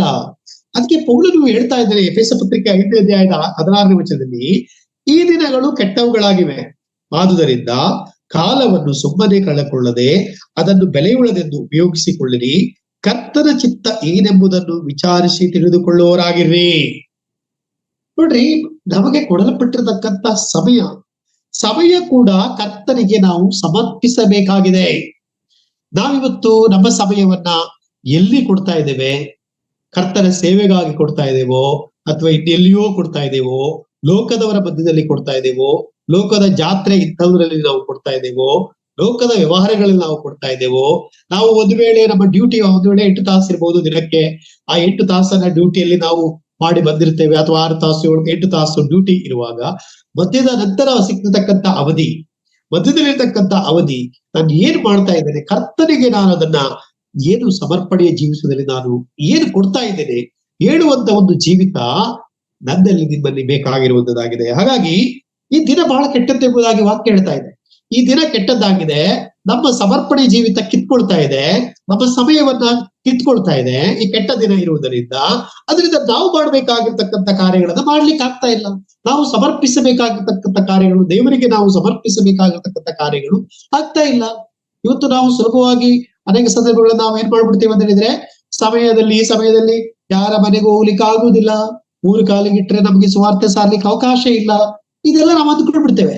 ಆದ್ರೆ ನಾವು ಏನ್ ಮಾಡ್ಬೇಕು ಹೇಳುವುದನ್ನ ಕರ್ತನ ಚಿತ್ತ ಏನೆಂಬುದಾಗಿ ವಿಚಾರಿಸಿ ತಿಳ್ಕೊಂಡು ಸಮರ್ಪಣೆ ಮಾಡ್ತಕ್ಕಂಥ, ಕರ್ತನಿಗಾಗಿ ಉಪಯೋಗಿಸ್ತಕ್ಕಂಥ, ಕರ್ತನಿಗಾಗಿ ಕಾರ್ಯ ಮಾಡ್ತಕ್ಕಂಥ ಸಂಗತಿಗಳಿದೆ.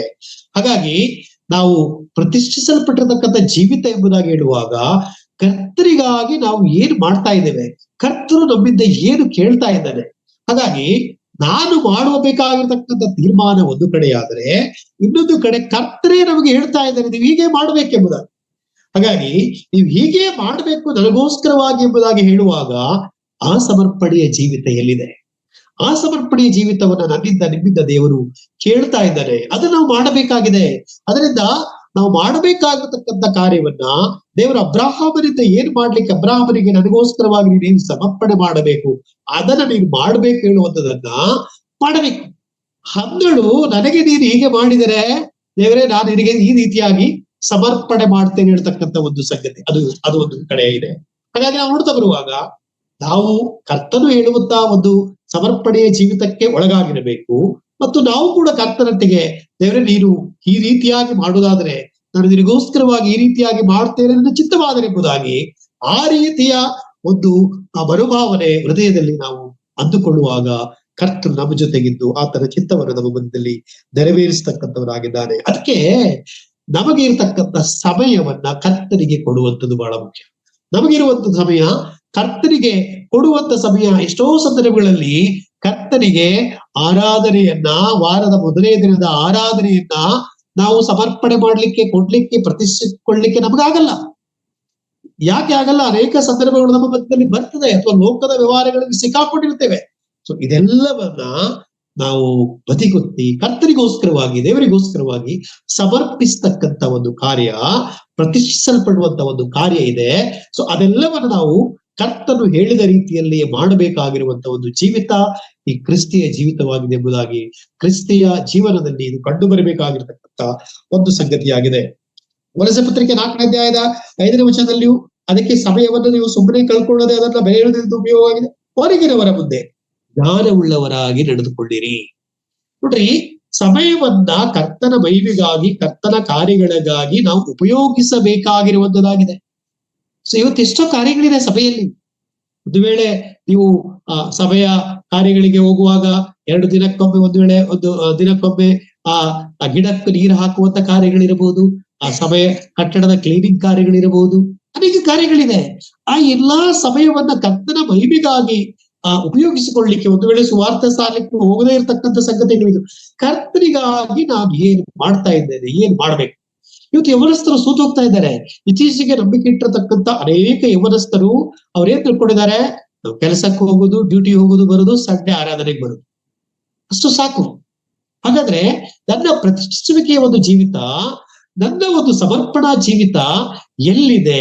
ನಾನು ಏನ್ ಮಾಡ್ಬೇಕು ಹೇಳ್ತಕ್ಕಂಥದನ್ನ ಅರ್ಥ ಮಾಡಿಕೊಳ್ಳದೆ, ತಿಳ್ಕೊಳ್ಳದೆ, ಒಂದು ವೇಳೆ ಸ್ವಲ್ಪ ಮಟ್ಟಿಗೆ ತಿಳಿದುಕೊಂಡ್ರು ಕೂಡ ಆಲಸ್ಯವಾಗಿ ಹೋಗಿ ಕರ್ತನ ಸೇವೆಯನ್ನು, ಕರ್ತನ ಕಾರ್ಯವನ್ನು, ಕರ್ತನಿಗೆ ನಾನು ಏನ್ ಮಾಡ್ಬೇಕು ಹೇಳುವುದನ್ನ ಮರೆತು ಬಿಟ್ಟವರಾಗಿದ್ದಾರೆ.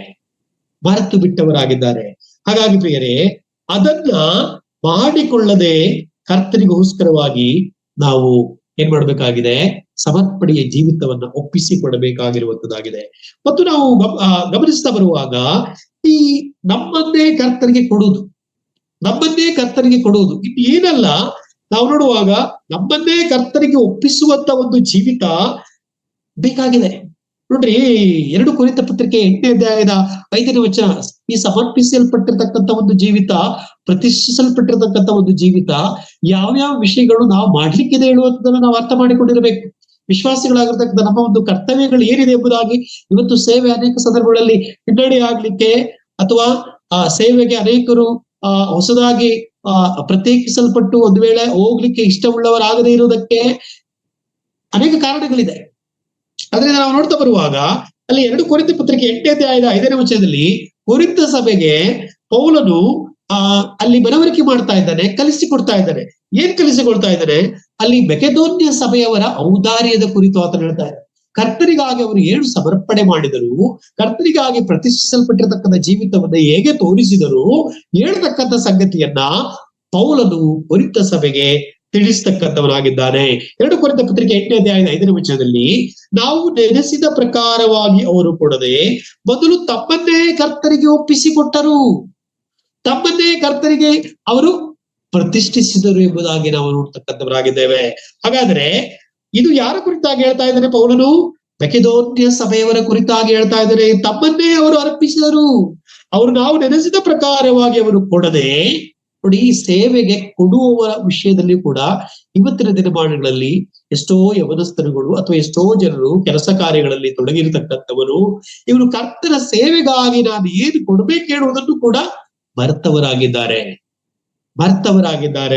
ಹಾಗಾಗಿ ನಾವು ನೋಡುವಾಗ ಕೊರಿಂಥ ಸಭೆಗೆ ಪೌಲನು ಕಲಿಸುವನಾಗಿದ್ದನು. ಅದರಿಂದ ಇವತ್ತು ನಾವು ಕೂಡ ನಮ್ಮ ಸಭೆಗಳಲ್ಲಿ ಏನು ಅರ್ಪಿಸಬೇಕು ಕರ್ತನಿಗೆ, ಏನು ಪ್ರತಿಷ್ಠಿಸಲ್ಪಟ್ಟಿರ್ತಕ್ಕಂಥ ಜೀವಿತದಲ್ಲಿ ಕರ್ತನು ಏನ್ ಹೇಳಿದ್ದಾನೆ ಅದನ್ನ ಮಾಡ್ಲಿಕ್ಕೆ ನಾವು ಸಿದ್ಧರಿರ್ಬೇಕು ಹೇಳ್ತಕ್ಕಂಥ ಒಂದು ಸಂಗತಿಯನ್ನ ನಮ್ಮ ಸಭೆಗಳಲ್ಲಿ ನಾವು ಕಲಿಸಬೇಕು. ಮತ್ತು ಕಲಿಸಿದ್ರೂ ಕೂಡ ಅದನ್ನ ಆಗಾಗ ಎಚ್ಚರಿಸುತ್ತಾ ಈ ಸಮರ್ಪಣೆಯ ಜೀವಿತ ಹೀಗಿದೆ ಎಂಬುದನ್ನ ನಾವು ಅವರಿಗೆ ಬೋಧಿಸುತ್ತಾ, ತಿಳಿಸುತ್ತಾ, ಎಚ್ಚರಿಸುತ್ತಾ ಹೋಗ್ತಕ್ಕಂಥ ಕರ್ತವ್ಯ ನನ್ನ ಮತ್ತು ನಿಮ್ಮೆಲ್ಲರ ಮೇಲಿದೆ. ಹಾಗಾಗಿ ಪ್ರಿಯರೇ, ನಾವು ನಮ್ಮನ್ನೇ ಒಪ್ಪಿಸಿಕೊಡುವಂತ ಒಂದು ಕಾರ್ಯ ಈ ಕರ್ತನ ಸೇವೆಯಲ್ಲಿ ಬೇಕಾಗಿರುವಂತದ್ದಾಗಿದೆ, ಕರ್ತನ ಕಾರ್ಯಗಳಲ್ಲಿ ಬೇಕಾಗಿರ್ತಕ್ಕಂಥದ್ದಾಗಿದೆ. ಪ್ರತಿಷ್ಠಿಸಲ್ಪಟ್ಟಿರ್ತಕ್ಕಂಥ ಒಂದು ಜೀವಿತ ಕರ್ತನು ನಮ್ಮಿಂದ ಅಪೇಕ್ಷಿಸ್ತಕ್ಕಂಥವನಾಗಿದ್ದಾನೆ. ಅದರಿಂದ ಈ ಲೋಕದಲ್ಲಿ ನಾವು ರಕ್ಷಣೆ ಹೊಂದಿದ್ರೆ ಮಾತ್ರ ಸಾಕು, ಪರಲೋಕಕ್ಕೆ ಹೋಗ್ತೇವೆ. ನಾವು ಸಾಮಾನ್ಯವಾಗಿ ನಮ್ಮ ಸಹೋದರ ಸಭೆಗಳಲ್ಲಿ ನಾವು ಖಂಡಿತವಾಗಿ ರಕ್ಷಣೆ ಕಳೆದು ಹೋಗುವುದಿಲ್ಲ, ಸತ್ಯ. ರಕ್ಷಣೆ ಹೊಂದಿದ ಮೇಲೆ, ಸ್ವಂತ ರಕ್ಷಕನಾಗಿ ದೇವರನ್ನು ಅಂಗೀಕಾರ ಮಾಡಿದ ಮೇಲೆ ರಕ್ಷಣೆ ಕಳೆದು ಹೋಗುವುದಿಲ್ಲ, ರಕ್ಷಣೆ ನಷ್ಟವಾಗುವುದಿಲ್ಲ ಎಲ್ಲ ಹೇಳ್ತೇವೆ. ಆಮೇಲೆ ನಾವು ರಕ್ಷಣೆಯನ್ನ ಕಾಪಾಡಿಕೊಳ್ಳಬೇಕು ಹೇಳುವಂತ ಒಂದು ಸಂಗತಿ ದೇವರ ವಾಕ್ಯದಲ್ಲಿ ನಾವು ಸಂಗತಿಗಳಿದೆ. ಸಮರ್ಪಣೆಯ ಜೀವಿತ ಇಲ್ಲದೆ ಮತ್ತು ಪ್ರತಿಷ್ಠಿಸಲ್ಪಟ್ಟಿರತಕ್ಕಂಥ ಜೀವಿತ ಇಲ್ಲದೆ ನಾವು ರಕ್ಷಣೆಯನ್ನ ಸಂಪಾದಿಸಿಕೊಂಡು ಅದನ್ನ ಕಾಪಾಡಿಕೊಳ್ಳುವುದು ಹೇಗೆ ಹೇಳುವಂಥದ್ದು ಕೂಡ ಪ್ರಶ್ನೆ ಮಾಡಿಕೊಳ್ಳಬೇಕಾಗಿರ್ತಕ್ಕಂಥದ್ದಾಗಿದೆ. ಅದರಿಂದ ಈ ಸಮರ್ಪಣೆಯ ಒಂದು ಜೀವಿತದಲ್ಲಿ ಸಾಮಾನ್ಯವಾಗಿ ನಮಗೆ ಅನೇಕ ರೀತಿಯ ಸಮಸ್ಯೆಗಳು, ಕಷ್ಟಗಳು ಎಲ್ಲ ಬರುತ್ತದೆ. ಹಾಗೆ ಬರುವಾಗ ಕರ್ತರಿಗಾಗಿ ನಾವು ಯಾವಾಗಲೂ ಸಿದ್ಧರಿರಬೇಕಾಗಿರ್ತಕ್ಕಂಥದ್ದಾಗಿದೆ. ಸಮರ್ಪಣೆಯ ಒಂದು ಜೀವಿತಕ್ಕೆ ಅಥವಾ ಪ್ರತಿಷ್ಠಿಸಲ್ಪಟ್ಟಿರ್ತಕ್ಕಂಥ ಜೀವಿತದಲ್ಲಿ ಅಬ್ರಾಹಮನು ಏನನ್ನ ತಿಳಿದಿದ್ದನು ಅದನ್ನು ನಾವು ತಿಳಿದಿದ್ದೇವೆ. ಇವತ್ತು ಅಬ್ರಾಹಮನು ಸದಾ ಸಿದ್ಧನಿದ್ದನು. ದೇವರೇನು ಹೇಳಿದನು ಅದನ್ನು ಮಾಡ್ಲಿಕ್ಕೆ. ದೇವರು ಏನ್ ಹೇಳಲಿಕ್ಕೆ ಅವನು ಅರ್ಪಿಸು ಅಂತ ಹೇಳುವಾಗ ಏನ್ ಅರ್ಪಿಸ್ಬೇಕು ಹೇಳುವಂಥದ್ದು, ನಿನ್ನ ಮಗನನ್ನು ಅರ್ಪಿಸಿ ಎಂಬುದಾಗಿ ಹೇಳುವಾಗ ಸಿದ್ಧನಿದ್ದನು. ಇವತ್ತು ನಾನು ನೀವುಗಳು ಏನು ಅರ್ಪಿಸ್ತಾ ಇದ್ದೇವೆ?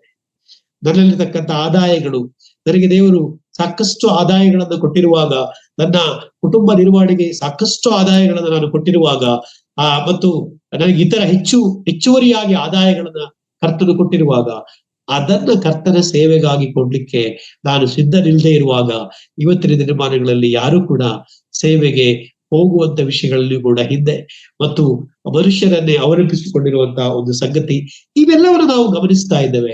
ಅದರಿಂದ ನಿಜವಾದ ಸಮರ್ಪಣೆಯ ಒಂದು ಜೀವಿತ, ನಿಜವಾದ ಪ್ರತಿಷ್ಠಿಸಲ್ಪಟ್ಟಿರತಕ್ಕಂಥ ಒಂದು ಜೀವಿತ ಕರ್ತನ ಮಕ್ಕಳಾದ ನಮ್ಮಲ್ಲಿ ಬರಬೇಕಾಗಿದೆ ಪ್ರಿಯರೇ. ಅದರಿಂದ ನೋಡ್ರಿ, ನಾವು ಎಲ್ಲವನ್ನು ಆಲೋಚನೆ ಮಾಡಬೇಕು. ನಮಗೆ ಯಾಕೆ ಪ್ರತಿಷ್ಠಿಸಲ್ಪಟ್ಟಿರ್ತಕ್ಕಂಥ ಜೀವಿತದಲ್ಲಿ, ಕರ್ತರಿಗಾಗಿ ನಾವು ಸಮರ್ಪಿತವಾಗ್ತಕ್ಕಂಥ ಜೀವಿತದಲ್ಲಿ ಮುಂದೆ ಹೋಗ್ಬೇಕಂತ ಹೇಳಿದ್ರೆ ನಮಗೆ ಈ ಜೀವಿತದಲ್ಲಿ ಬಹುಮಾನ ಇಲ್ಲ, ಮುಂದೆ ನಮಗೆ ಬಹುಮಾನ ಇದೆ. ಮುಂದೆ ಕರ್ತನು ಕೊಡ್ತಕ್ಕಂತ ಆ ಒಂದು ಬಹುಮಾನಗಳು ನಮಗೆ ಇಡಲ್ಪಟ್ಟಿದೆ. ಇಲ್ಲಿ ಕರ್ತನಿಗಾಗಿ ನಾವು ಸಮರ್ಪಣೆ ಜೀವಿತ ಮಾಡಿದ್ರೆ ಮಾತ್ರ. ಇಲ್ಲಿ ಎಲ್ಲವನ್ನ ಲೋಕದ ರೀತಿಯಲ್ಲಿ ನಾವು ಅನುಭವಿಸಿಕೊಂಡು, ಲೋಕದ ರೀತಿಯಲ್ಲಿ ನಾವು ಇದ್ದುಕೊಂಡು ಅಲ್ಲಿ ನಮಗೆ ಬಹುಮಾನ ಬೇಕಂದ್ರೆ ಖಂಡಿತ ಸಾಧ್ಯ ಇಲ್ಲ. ನೋಡ್ರಿ, ದೊಡ್ಡ ಉದಾಹರಣೆ ಸತ್ಯವೇದದಲ್ಲಿದೆ. ಏನಿದೆ ಸತ್ಯವೇದದಲ್ಲಿ? ಏನಿದೆ? ಮುಂದಿನ ಆ ಭಾಗ್ಯವನ್ನ ನೆನಪು ಮಾಡಿಕೊಂಡು, ಮುಂದಿನ ಭಾಗ್ಯವನ್ನು ನೆನೆಸಿಕೊಂಡು, ಈಗ ಕರ್ತನಿಗೋಸ್ಕರವಾಗಿ ನಾವು ಸಮರ್ಪಣೆ ಜೀವಿತ, ಕರ್ತನಿಗಾಗಿ ಜೀವಿಸ್ತಕ್ಕಂಥ ಒಂದು ದಿನ. ನೋಡ್ರಿ, ಇಬ್ರಿಯ ಪತ್ರಿಕೆ 11ನೇ ಅಧ್ಯಾಯ 21ನೇ ವಚನ. ಇಬ್ರಿಯ ಪತ್ರಿಕೆ 11ನೇ ಅಧ್ಯಾಯ 21ನೇ ವಚನ. ಸ್ವಲ್ಪ ಕಾಲ ಪಾಪ ಭೋಗವನ್ನು ಅನುಭವಿಸುವುದಕ್ಕಿಂತ ದೇವರ ಜನರೊಂದಿಗೆ ಕಷ್ಟವನ್ನು ಅನುಭವಿಸುವುದೇ ಒಳ್ಳೆದೆಂದು ತೀರ್ಮಾನಿಸಿಕೊಂಡನು. ಐಗುಪ್ತ ದೇಶದ ಸರ್ವೈಶ್ವರ್ಯಕ್ಕಿಂತಲೂ ಕ್ರಿಸ್ತನ ನಿಮಿತ್ತ ಉಂಟಾಗುವ ನಿಂದೆಯೇ ಶ್ರೇಷ್ಠವೆಂದೆಣಿಸಿಕೊಂಡನು, ಯಾಕೆಂದರೆ ಬರುವ ಪ್ರತಿಫಲದ ಮೇಲೆ ಕಣ್ಣಿಟ್ಟಿದ್ದನು. ಇದು ನನ್ನ ನಿಮ್ಮಲ್ಲಿ ಪ್ರತಿಷ್ಠಿಸಲ್ಪಟ್ಟಿರ್ತಕ್ಕಂಥ ಒಂದು ಜೀವಿತದಲ್ಲಿ ಮುಂದೆ ಬರಬೇಕಾಗಿರ್ತಕ್ಕಂಥ ಪ್ರತಿಫಲಕ್ಕ ಮೇಲೆ ನಾವು ಕಣ್ಣಿಡುವಾಗ ಸಮರ್ಪಣೆಯ ಒಂದು ಜೀವಿತ ನಾವು ಸರಳವಾಗಿ ಅದನ್ನು ಮಾಡ್ತಕ್ಕಂಥವರಾಗಿದೆ. ಮುಂದೆ ನಮಗೆ ಇಲ್ಲೇ ಬೇಕು, ಅಲ್ಲಿ ಬೇಡ ಅಂತ ಹೇಳಿದ್ರೆ ಇದು ಸಮರ್ಪಣೆಯ ಜೀವಿತದ ಲಕ್ಷಣ ಅಲ್ಲ. ಇಲ್ಲೇ ಎಲ್ಲ ಅನುಭವಿಸ್ಕೊಂಡು ಹೋಗೋಣ, ಇಲ್ಲೇ ಸಾಕು ನಮಗೆ, ಅದೆಲ್ಲ ಎಲ್ಲಿ ಯಾರು ನೋಡ್ಕೊಂಡು ಬಂದಿದ್ದಾರೆ, ಕರ್ತನು ಕೊಡುವಂತ ಬಹುಮಾನ ಅಂತ ಅದ್ರ ಬಗ್ಗೆ ಒಂದು ಅಲಕ್ಷ್ಯ ಮಾಡಿದ್ರೆ ಖಂಡಿತವಾಗಿಯೂ ಇದು ಸಮರ್ಪಣೆಯ ಒಂದು ಜೀವಿತದ ಲಕ್ಷಣ ಅಲ್ಲ. ಅಲ್ಲಿ ನಾವು ನೋಡ್ತಾ ಬರುವಾಗ ಆ ಮೋಶೆಯ ಆ ವಿಷಯಗಳನ್ನ ನಾವು ಅರ್ಥ ಮಾಡ್ತಾ ಬರುವಾಗ, ಐಗುಪ್ತ ದೇಶದ ಸರ್ವ ಐಶ್ವರ್ಯಕ್ಕಿಂತ ಲೋಕದೊಟ್ಟಿಗಿದ್ದು ಇದ್ದು ಅದರ ಅನುಭವವನ್ನು ಅವನು ಅನುಭವಿಸ್ತಾ ಇದ್ರೆ ಅವನಿಗೆ ಆ ಶ್ರೇಷ್ಠ ಭಾಗ್ಯ ಸಿಗ್ತಾ ಇರಲಿಲ್ಲ. ನಾವು ನೋಡ್ತಾ ಬರುವಾಗ ಪ್ರತಿಫಲದ ಮುಂದೆ ಆತನು ಕಣ್ಣಿಟ್ಟಿದ್ದನು ಎಂಬುದಾಗಿ ನಾವು ನೋಡ್ತಕ್ಕಂಥವರಾಗಿದ್ದೇವೆ. ಹಾಗಾದ್ರೆ ಇವತ್ತು ಸಮರ್ಪಣೆಯ ಜೀವಿತ ಇಲ್ಲದವರಿಗೆ ಪ್ರತಿಫಲ ಖಂಡಿತ ಸಿಗ್ಲಿಕ್ಕೆ ಸಾಧ್ಯ ಇಲ್ಲ. ಕರ್ತನಿಗೋಸ್ಕರವಾಗಿ ನಾನು ಏನು ಸಮರ್ಪಿಸ್ತಾ ಇದ್ದೇನೆ, ನನಗಿರುವುದನ್ನು ನಾನು ಏನು ಕೊಡ್ತಾ ಇದ್ದೇನೆ, ದೇವರು ಇಲ್ಲದನ್ನ ಕೇಳುವುದಿಲ್ಲ. ದೇವರು ಸಮಯ ಕೊಟ್ಟಿದ್ದಾನೆ, ಆ ಸಮಯವನ್ನು ಕರ್ತನಿಗೋಸ್ಕರವಾಗಿ ಉಪಯೋಗಿಸಿಕೊಳ್ಳಬೇಕಾಗಿರುವಂತದ್ದು ನಮ್ಮ ಕರ್ತವ್ಯ. ಒಂದು ವೇಳೆ ಕರ್ತನು ಆದಾಯಗಳನ್ನು ನಮಗೆ ಕೊಟ್ಟಿರುವಾಗ ಆ ಆದಾಯವನ್ನ ಕರ್ತನ ಸೇವೆಗೋಸ್ಕರ, ಮಹಿಮೆಗೋಸ್ಕರವಾಗಿ ಉಪಯೋಗಿಸಿಕೊಳ್ಳತಕ್ಕಂಥ ಕರ್ತವ್ಯ ನನ್ನದು ನಿಮ್ಮದು ಆಗಿರುತ್ತೆ. ಹಾಗಾಗಿ ಇದೆಲ್ಲವೂ ಕರ್ತನಿಗೆ ಸಮರ್ಪಣೆ ಮಾಡುವುದು ಪ್ರತಿಷ್ಠಿಸುವಿಕೆಯ ಒಂದು ಜೀವಿತದಲ್ಲಿ ಬರ್ತಕ್ಕಂಥದ್ದಾಗಿದೆ ಹೊಸ ಒಡಂಬಡಿಕೆಯಲ್ಲಿ.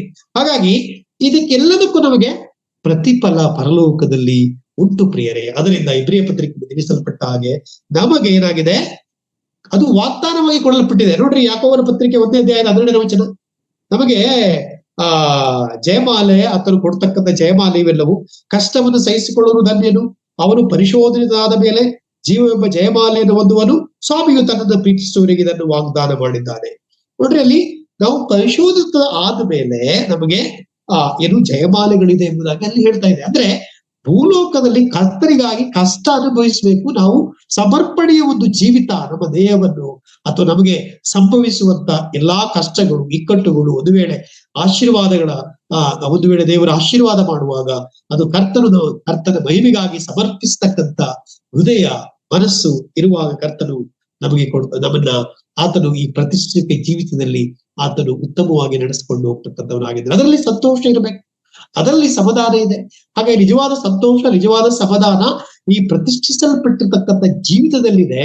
ಮತ್ತು ಈ ಪ್ರತಿಷ್ಠಿಸಲ್ಪಟ್ಟಿರ್ತಕ್ಕಂಥ ಒಂದು ಜೀವಿತ ನನ್ನನ್ನು ಕರ್ತನಿಗಾಗಿ ನಾನು ಸಮರ್ಪಿಸ್ತಾ ಇರುವಂತ ಒಂದು ಜೀವಿತವಾಗಿದೆ. ಕ್ರಿಸ್ತಿಯ ಜೀವಿತ ಹೇಳುವುದನ್ನ ನಾನು, ನೀವುಗಳು ಅಥವಾ ಎಲ್ಲರೂ ಅರ್ಥ ಮಾಡಿಕೊಳ್ತಾ ಹೋಗ್ತಕ್ಕಂಥ ಒಂದು ಕಾರ್ಯ ಆಗಿರಬೇಕು. ಅಬ್ರಹಾಮನು ತಿಳಿದವನಾಗಿದ್ದನು, ಆತನು ಹಾಗೆಯೇ ಮಾಡತಕ್ಕಂಥವರಾಗಿದ್ದರು. ಅದರಿಂದ ನಾವು ಮಾಡ್ಬೇಕಾಗಿರುತ್ತೆ. ಮೊದಲನೇ ಕೊರಿಂಥ ಪತ್ರಿಕೆ 9ನೇ ಅಧ್ಯಾಯ 25ನೇ ವಚನ ನೋಡುವಾಗ, ಮೊದಲು ಕೊರಿಂಥ 9ನೇ ಅಧ್ಯಾಯ 25ನೇ ವಚನ, ಬಾಡಿ ಹೋಗ್ತಕ್ಕಂಥ ಜಯಮಾಲಿಕೆ ಪಡೆಯುವುದಕ್ಕಾಗಿ ಅನೇಕರು ಸಾಧನೆ ಮಾಡ್ತಾರೆ, ಬಾಡಿ ಹೋಗುವುದಕ್ಕೆ. ಆದ್ರೆ ನಾವಾದರೂ ಬಾಡಿ ಹೋಗದ ಜಯಮಾಲೆಯನ್ನು ಹೊಂದುವುದಕ್ಕೆ ಸಾಧನೆ ಮಾಡುವರಾಗಿದ್ದೇವೆ. ನೋಡ್ರಿ, ಸಮರ್ಪಣೆಯ ಒಂದು ಜೀವಿತ ಕರ್ತನಿಗಾಗಿ, ಕರ್ತನ ಸೇವೆಗಾಗಿ ನಾವು ಸಾಧನೆ ಮಾಡ್ತಕ್ಕಂಥವರಾಗಿದ್ದೇವೆ. ಇದರಿಂದಾಗಿ ನಮಗೆ ಬಾಡಿ ಹೋಗದ ಒಂದು ಜಯಮಾಲೆ ನಮಗೆ ಲಭ್ಯವಾಗ್ತಕ್ಕಂಥವರಾಗಿದೆ ಎಂಬುದಾಗಿ ನಾವು ಹಾಗೆ ಓಟ, ನಮ್ಮ ಒಂದು ಆತ್ಮಿಕ ಜೀವನದ ಓಟ ಸಮರ್ಪಣೆಯ ಒಂದು ಜೀವಿತದೊಂದಿಗೆ ಆಗ್ಬೇಕಾಗಿರ್ತಕ್ಕಂಥದ್ದಾಗಿದೆ. ಈ ಸಮರ್ಪಣೆಯ ಜೀವಿತ ಇರದಿದ್ರೆ ಓಟ ಓಡ್ಲಿಕ್ಕೆ ಆಗುದಿಲ್ಲ. ಅದರಿಂದ ಈ ಹೇಗೆ ಟ್ರ್ಯಾಕ್ ಇಲ್ಲದೆ ಇದ್ರೆ ಓಡಿಕೊಂಡು ಪ್ರೈಸ್ ಅನ್ನು ಪಡಿಲಿಕ್ಕೆ ಆಗುದಿಲ್ಲ. ಹಾಗೆ ಕರ್ತನಿಗೋಸ್ಕರವಾಗಿ ನಾವು ಸಮರ್ಪಣೆ ಮಾಡದೆ ಇದ್ದರೆ ನಮ್ಮ ಆತ್ಮಿಕ ಜೀವಿತ ಅದು ಕರ್ತನಿಗೆ ಮೈಗೆ ಹೊಂದತಕ್ಕಂಥದ್ದಲ್ಲ ಪ್ರಿಯರೇ. ಅದರಿಂದ ಈ ರಾತ್ರಿ ಸಮಯದಲ್ಲಿ ನನ್ನನ್ನು ನಿಮ್ಮನ್ನು ನಾವು ಪ್ರಶ್ನೆ ಮಾಡಿಕೊಳ್ಳಬೇಕಾಗಿರತಕ್ಕಂತ ಒಂದು ಸಂಗತಿ, ಈ ಕ್ರಿಸ್ತಿಯ ಜೀವಿತದಲ್ಲಿ, ಈ ಕ್ರಿಸ್ತಿಯ ಜೀವಮಾನದಲ್ಲಿ ನನ್ನನ್ನು ನಿಮ್ಮನ್ನು ಕರ್ತನಿಗೋಸ್ಕರವಾಗಿ ಸಮರ್ಪಣೆ ಮಾಡಿಕೊಂಡಿರ್ತಕ್ಕಂಥ ಒಂದು ಜೀವಿತ. ನಾವು ಸ್ವಾರ್ಥಿಗಳು, ಮನುಷ್ಯರಾದ ನಾವುಗಳು ಒಂದು ವೇಳೆ ನಮ್ಮ ರಕ್ಷಣೆ ಹೊಂದಿದ ಮೇಲೂ ನಮ್ಮ ಸ್ವಾರ್ಥ ಸ್ವಭಾವವನ್ನೇ ಮುಂದಿಟ್ಟುಕೊಂಡು ಸ್ವಾರ್ಥ ರೀತಿಯಲ್ಲಿ ನಾವು ಜೀವಿಸಿಕೊಂಡು ಹೋಗ್ತಾ ಇರ್ತಕ್ಕಂಥವರಾಗಿರ್ತೇವೆ. ಆದರೆ ಸಮರ್ಪಣಾ ಜೀವಿತ, ಪ್ರತಿಷ್ಠಿಸಲ್ಪಟ್ಟಿರತಕ್ಕಂಥ ಒಂದು ಜೀವಿತ ಕರ್ತನಿಗೆ ಬೇಕಾಗಿದೆ. ಕರ್ತನ ಅದನ್ನೇ ಕೇಳ್ತಾ ಇದ್ದಾನೆ. ಅದನ್ನ ನಾವು ಕೊಡ್ಲಿಕ್ಕೆ ಸಮರ್ಪಿತವಾಗಿರ್ತಕ್ಕಂಥ ಒಂದು ಜೀವಿತ ಕ್ರಿಸ್ತಿಯ ಜೀವನದಲ್ಲಿ ಬೇಕಾಗಿದೆ. ನಮ್ಮ ಕರ್ತನು ಹೊಸ ದಾರಿ ನಮಗೋಸ್ಕರವಾಗಿ ಆತನು ಕೊಡುವುದಕ್ಕೋಸ್ಕರವಾಗಿ ಆತನು ತನ್ನನ್ನ ಪ್ರತಿಷ್ಠೆ ಮಾಡಿಕೊಂಡು ಆತನು ನಮಗೋಸ್ಕರವಾಗಿ ಸಮರ್ಪಣೆ ಮಾಡಿಕೊಂಡವನಾಗಿದ್ದಾನೆ. ಹಾಗಾಗಿ ಪೌಲನು ಹೇಳ್ತಾನೆ, 12ನೇ ಅಧ್ಯಾಯದ 1ನೇ ವಚನದಲ್ಲಿ, ರೋಮಾಪುರ ಪತ್ರಿಕೆಯಲ್ಲಿ, ದೇವರ ಕನಿಕರವರ ನೆನಪಿಗೆ ತಂದುಕೊಂಡು ಬೇಡಿಕೊಳ್ಳುವುದೇನೆಂದರೆ. ಹಾಗಾಗಿ ದೇವರ ಕನಿಕರವನ್ನ ನಾವು ನೆನಪಿಗೆ ತಂದುಕೊಂಡು, ದೇವರು ನಮ್ಮನ್ನ ಕನಿಕರಿಸಿದ್ದಾನೆ. ಯಾವ ಯೋಗ್ಯತೆ ಇಲ್ಲದ ಆ ಒಂದು ಮಹಾ ಪಟ್ಟಣ ಅಥವಾ ಆ ದೇವರ ಸ್ವರ್ಗ ಸಾಮ್ರಾಜ್ಯದಲ್ಲಿ ಇರುವಂತ ಮಹಾಭಾಗ್ಯ ನಮಗೆ ಕೊಟ್ಟಿದ್ದಾನೆ. ಹಾಗಾಗಿ ಈ ಸಮರ್ಪಣೆಯ ಒಂದು ಜೀವಿತದಲ್ಲಿ ನನ್ನ ನಿಮ್ಮ ಹಾದಿಗಳು ಇರಬೇಕೆಂಬುದನ್ನು ಕರ್ತನು ಇಷ್ಟಪಡತಕ್ಕಂಥವನಾಗಿದ್ದಾನೆ. ಆ ದಾರಿಯಲ್ಲಿ ವಿಶ್ವಾಸಿಗಳಾಗಿರ್ತಕ್ಕಂಥ ನಾವುಗಳು ಹೋಗ್ಬೇಕಾಗಿದೆ. ಸಮರ್ಪಿತ ಒಂದು ಜೀವಿತ ಕರ್ತನು ಅಪೇಕ್ಷೆ ಮಾಡತಕ್ಕಂಥವರಾಗಿದ್ದಾನೆ. ನಾವು ಕರ್ತನಿಗೋಸ್ಕರವಾಗಿ ಅನೇಕ ಕಾರ್ಯಗಳನ್ನು, ಅನೇಕ ಕೆಲಸಗಳನ್ನು ನಾವು ಅರ್ಪಿಸ್ತಕ್ಕಂಥವರು ಆಗಿದ್ದೇವೆ, ಮಾಡಬೇಕು. ಕೇವಲ ನಾನು ರಕ್ಷಣೆ ಹೊಂದಿದ್ದೇನೆ, ಪರಲೋಕಕ್ಕೆ ಹೋಗ್ತೇನೆ ಹೇಳುವಂತ ಒಂದೇ ದೃಷ್ಟಿ. ಹೌದು, ರಕ್ಷಣೆ ಹೊಂದಿದ್ದರಿಂದ ಪರಲೋಕಕ್ಕೆ ಹೋಗ್ತೀನಿ, ಆದ್ರೆ ಪರಲೋಕಕ್ಕೆ ಹೋಗ್ತಕ್ಕಂಥವರಲ್ಲಿ ಸಮರ್ಪಣಾ ಜೀವಿತ ಖಂಡಿತವಾಗಿ ಬೇಕು. ಆ ಸಮರ್ಪಣಾ ಜೀವಿತವನ್ನ ನಾವು ನಮ್ಮ ದಿನನಿತ್ಯದ ಜೀವಿತದಲ್ಲಿ ತೋರ್ಪಡಿಸುತ್ತಾ ಕರ್ತನನ್ನ ಮೆಚ್ಚಿಸಬೇಕಾಗಿದೆ. ದೇವರು ಈ ವಾಕ್ಯಗಳ ಭಾಗವನ್ನ ಆಶೀರ್ವಾದ ಮಾಡಲಿ. ದೇವರ ಪರಿಶುದ್ಧವಾದ ನಾಮಕ್ಕೆ ಸ್ತೋತ್ರ ಉಂಟಾಗಲಿ.